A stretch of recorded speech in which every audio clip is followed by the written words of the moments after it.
కారుణ్య మరణం యూతనేషియా అంటే నయం కాని తీవ్రమైన వ్యాధితో లేక భరించలేని నొప్పితో బాధపడుతున్న వ్యక్తికి వారి కోరిక మేరకు వైద్య సహాయంతో నొప్పి లేకుండా మరణాన్ని ప్రసాదించడాన్ని కారుణ్య మరణం అంటారు. అయితే ఈ కారుణ్య మరణం పొందిన తొలి వ్యక్తి హర్షిత్ రాణా. కారుణ్య మరణాన్ని చట్టబద్ధమైన మరణం అని కూడా అంటారు.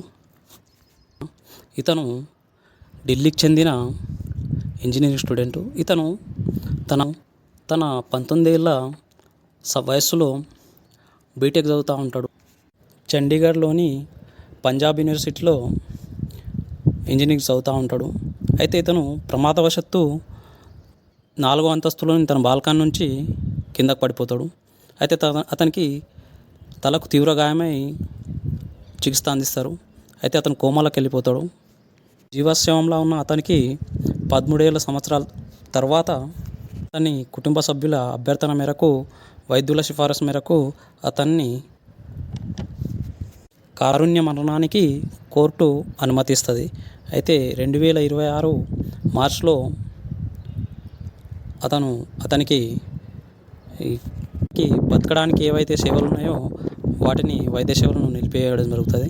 దాని ద్వారా అతను మరణిస్తాడు. అయితే ఈ కారుణ్య మరణం 2 రకాలు. ఈ క్రియాశీల కారుణ్య మరణం, దీన్ని యాక్టివ్ యూతనేషియా అంటారు. రెండవది పరోక్ష కారుణ్య మరణం, ప్యాసివ్ యూతనేషియా అంటారు. అయితే యాక్టివ్ యూతనేషియా క్రియాశీల కారుణ్య మరణం అంటే ఏదైతే ప్రాణాంతక మందులు ఆ రోగికి ఇచ్చి మరణించేలాగా చేయడం అన్నట్టు. రెండవది పరోక్ష కారుణ్య మరణం, ప్యాసివ్ యూతనేషియా అంటే రోగిని బతికించడానికి ఏవైతే చికిత్సలు ఉంటాయో వాటిని నిలిపేయడం వలన ఆ రోగి మరణిస్తాడు అన్నట్టు. కానీ మన భారతదేశంలో పరోక్ష కారుణ్య మరణం, ప్యాసివ్ యూతనేషియా మాత్రమే చట్టబద్ధమైనది. ఆ రోగికి ఏదైతే వైద్య సేవలు ఉంటాయో వాటిని నిలిపేయడం ద్వారా మరణించేలాగా చేయడం.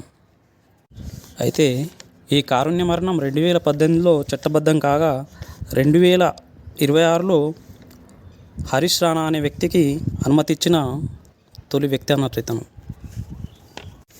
ఏదైతే కారుణ్య మరణం ఉందో ఇది ప్రాథమిక హక్కులలోని ఆర్టికల్ 21లో కింద గౌరవప్రదంగా మరణించే హక్కు కింద ఒక ప్రాథమిక హక్కుగా చేర్చడం జరిగింది. అయితే ఆర్టికల్ 21లో ఏంటంటే జీవించే హక్కును తెలియజేస్తుంది. ఇది ఆర్టికల్ 21లో ఏదైతే గౌరవప్రదంగా జీవితం గడిపే హక్కు ఉందో ఆ విధంగానే గౌరవప్రదమైన మరణం పొందే హక్కు కూడా చేరి ఉంటుందని 2018 నాటి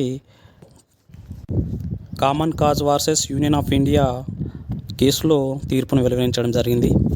అయితే ఈ కారుణ్య మరణాన్ని మొట్టమొదటగా అమలు చేసిన దేశం నెదర్లాండ్ 2002లో.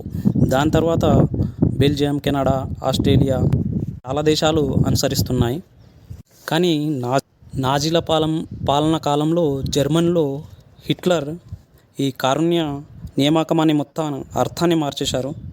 ఏం చేశారంటే కారుణ్య మరణం అనే దీన్ని ప్రభుత్వ ప్రాయోజిత కార్యక్రమంగా వక్రీకరించి జీవించడానికి ఎవరైతే అనర్హులుగా ఉంటారో వారిని గ్యాస్ ఛాంబర్లలో తీసుకుపోయి చాలామందిని చంపడం జరిగింది. దరిదాపుగా 70,000 మందిని హత్య చేసింది అన్నట్టు.